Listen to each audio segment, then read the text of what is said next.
मैं पत्थर जोड़ने वाला मजदूर नहीं, मैं आस्था को आकार देने वाला स्थापत्यकार हूं। मैंने जगन्नाथ मंदिर बनाया है। यह मंदिर बना ईस्टर्न गंगा डायनेस्टी के शासनकाल में। मुझे आदेश मिला इस वंश के शक्तिशाली राजा अनंतवर्मन चोड़ागंगा देवा से। राजा का आदेश साफ था, ऐसा मंदिर बनाओ जो समय, समुद्र और सदियों को चुनौती दे सके। मैंने नीलाचल की पहाड़ी चुनी। समुद्र पास था, पर नींव सुरक्षित दूरी पर रखी। आस्था को लहरों से नहीं लड़ाना था। हमने खोंडालाइट पत्थर चुना। नमक, हवा और समय तीनों से लड़ने की ताकत रखने वाला।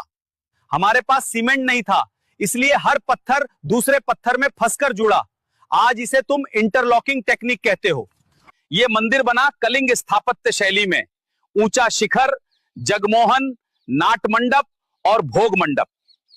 214 फीट ऊंचा शिखर। हर पत्थर ऊपर जाते हुए जिम्मेदारी मांगता था। देवता की मूर्तियां पत्थर की नहीं बनी, नीम की लकड़ी चुनी, क्योंकि भगवान जीवित माने जाते हैं। हर कुछ वर्षों में मूर्तियां बदली जाती हैं। इसे कहते हैं नव कलेवर, देवता का नया शरीर। मैंने ऐसा मंदिर बनाया जहां भगवान खुद जनता के बीच आते हैं, रथ यात्रा के रूप में। यह मंदिर सिर्फ ईस्टर्न गंगा डायनेस्टी का नहीं, यह भारत की आत्मा का प्रतीक है। मैंने मंदिर नहीं बनाया, मैंने विश्वास को पत्थर में उतारा। ये है 12th सेंचुरी में बना पुरी का जगन्नाथ मंदिर। ये सिर्फ एक मंदिर नहीं, बल्कि एंशिएंट इंडिया की सबसे एडवांस्ड इंजीनियरिंग का सबूत है। रिपोर्ट्स के बेस पर चलिए इसके पीछे की एंशिएंट टेक को डिकोड करते हैं, जो कि वाकई में बहुत गजब की है। बाकी सोर्स आपको कमेंट में मिल जाएगा। राजा अनंतवर्मन ने जब इसे बनवाया तो उन्होंने कलिंगा आर्किटेक्चर का यूज किया। 214 फीट ऊंचे इस टेम्पल को बनाने के लिए कोई सीमेंट या चूना यूज नहीं हुआ है। इसमें ड्राई मेसनरी और इंटरलॉकिंग टेक्निक का इस्तेमाल हुआ है। इसका मतलब ये भारी भरकम पत्थर सिर्फ अपने वजन और ग्रेविटी से टिके हैं। इन्हें आपस में जोड़ने के लिए लोहे के क्लैंप्स और पिघले हुए शीशे यानी कि लेड का यूज किया गया था, जो ठंडा होकर एक अनब्रेकेबल बॉन्ड बना देते हैं। लेकिन सवाल यह है कि इतनी भारी स्ट्रक्चर रेती मिट्टी यानी सैंडी सॉइल पर टिकी कैसे है? इसके पीछे है सैंड बॉक्स टेक्निक। इंजीनियर्स ने पहले जमीन में एक बड़ा गड्ढा किया और उसे रेत से भर दिया। ये रेत एक सीस्मिक डैम्पनर का काम करती है। जब अर्थक्वेक आता है तो ये रेत वाइब्रेशंस को सोख लेती है, जिससे मेन बिल्डिंग तक झटका नहीं पहुंचता। साथ ही ये पानी की ड्रेनेज को इतना परफेक्ट रखती है कि इसकी नींव कभी धंसती नहीं। अब बात करते हैं उस बागी झंडे की जो हवा के ऑपोजिट उड़ता है। रिपोर्ट के मुताबिक ये फ्लूइड डायनेमिक्स का कमाल है। जब हवा टेम्पल के कर्व्ड रेखा द्यूला स्पायर से टकराती है तो वो बाउंड्री लेयर सेपरेशन क्रिएट करती है। इससे टेम्पल के पीछे एक वेक रीजन यानी लो प्रेशर एरिया बनता है।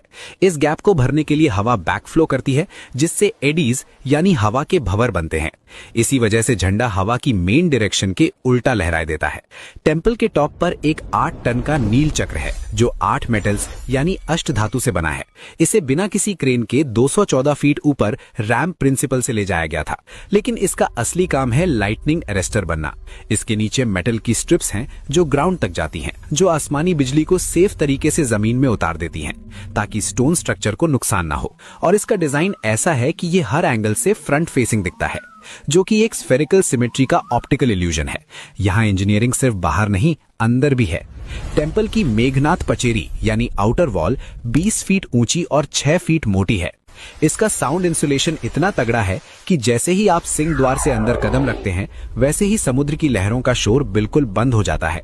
इसे अकूस्टिक डैम्पिंग कहते हैं। और यहाँ तक कि इस मंदिर के रसोई में भी फिजिक्स है। जब 9 मिट्टी के बर्तन एक के ऊपर एक रखे जाते हैं तो सबसे ऊपर वाला पहले पकता है। इसका कारण स्टीम प्रेशर और हीट कन्वेक्शन है।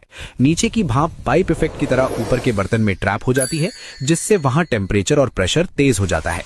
कमेंट में बताइए कि क्या आपने कभी इस मंदिर को विजिट किया है, और ऐसे ही और भी गजब की बातें जानने के लिए फॉलो या सब्सक्राइब करना ना भूलें। जय जगन्नाथ।